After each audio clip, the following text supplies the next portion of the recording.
So the Heine-Borel theorem, and I hope I'm saying it correctly, maybe it's Heine.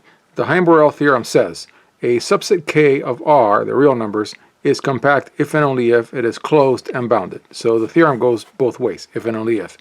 And I'm going to show in multiple books how this theorem is shown. Sometimes the theorem is proven by itself. Sometimes the Bolzano-Weierstrass theorem is pulled in. And in the case of Bartle and Sherbert, there is yet another theorem that is also combined. And so it's just interesting. So a basic description of the theorem, Bartle and Sherbert. Then, for example, in this book, that I'm going to probably kick the tripod many times. In this book, the theorem is given in its historical context, which tells me that someday, if I get to it, one of the many analysis books that I have in my analysis bookshelf that keeps expanding, I think it will be a full bookshelf at some point soon. The way it's going, yeah. So I love the way Bresud talked about the history. And so he shows the theorem, but then he says something that I think is very interesting. He says, so the theorem, which is the Heine-Borel theorem, was discovered by Borel in 1895, but Heine died in 1881. Doesn't make any sense. Well, it's because Heine had proved the theorem, which is called Theorem 113 in this book, which is uniform continuity. There it is, uniform continuity. So apparently that's how it happened. There's more details in this book, the historical details, which I love, and I think someday I'll hope to read this book. Incredibly enough, the Heine-Borel theorem is also mentioned in ALFERS. So there's a whole section in ALFERS about compactness, and he does mention the Heine-Borel theorem. So there you have it. Even in complex analysis, it is mentioned. Then, in the case of baby Ruden, it is mentioned in a way that is, I think, as obtuse, I think it's the word, confusing, as it could be. So you're reading along, and I've already shown this chapter in my reading for the Baby Ruden project, some other playlist. You go along and you're reading about K cells, compactness, and then Rudin says casually, the equivalence A and B in the next theorem is the Heine-Borel theorem. And so sure enough, E is closed and bounded, equivalent to, so it goes both ways if and only if E is compact. So of course, in the case of Rudin, it's really done in a very different way. I found this a little confusing. You have to go back to K cells. Nobody else that I could see did that, but that's how Rudin chose to go into the Heine-Borel theorem. Then in the case of Terren's tau, which I think is typical of this book, both volumes, it's really relegated to the problems, so it's not really proven. And if you watch any of my videos, I am a baby and I need to be fed like a baby with nice, neat proofs. So in the case of Terren's tau, he says, see exercise 9.113. So he leaves it as an exercise.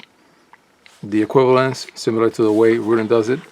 And then when you go into 9.113, sure enough, in the case of Terren's tau, he does outline what you need to do. So if you follow all of these steps, you're going to do the proof. That's not bad, actually. I think that's actually a good challenge.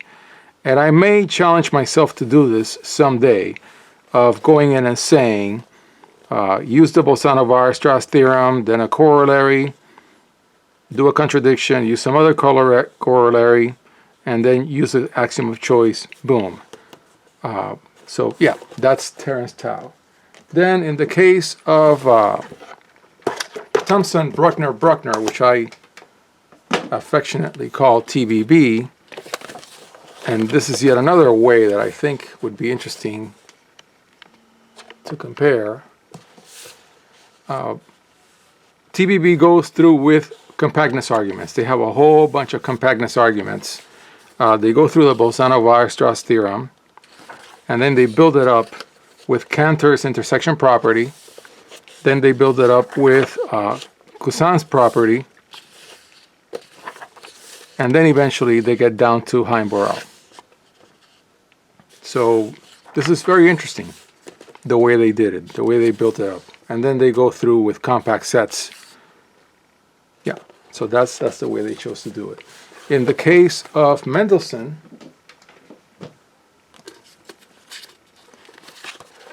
Mendelson does it in a similar way to the way Bartle and Sherbert does it.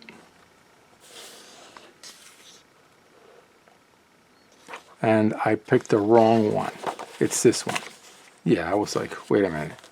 What am I doing? So yeah, Mendelson links up Heine-Borel and Bolzano-Weierstrass and uses a collection of open sets. A little bit more, you know, it's within the context of number systems, so you would have to build up to the way Mendelson builds up the content to get to this point. Yeah. And then in the case of Wade, which I have read a while back, and I always forget to zoom out, Wade states the Heine-Borel theorem. E is a subset of R to the n. Now he does it in R to the n. And then E is compact if and only if E is closed and bounded. But then also, after discussing metric spaces, Wade does it again. Let X be a separable metric space that satisfies the Bolzano-Weierstrass property and H be a subset of X, then H is compact if and only if it is closed and bounded. So I like the way he did it. Wade did it by doing it both ways, applying metric spaces and not.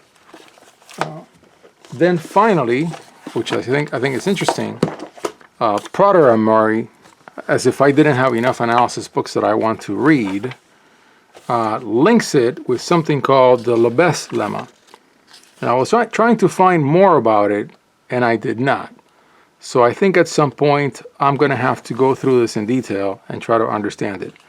But yeah, it's a very different take of ending the proof of the Heine-Borel theorem with a mention of something called the lemma of Lebesgue, which is not in any of the other books at my disposal.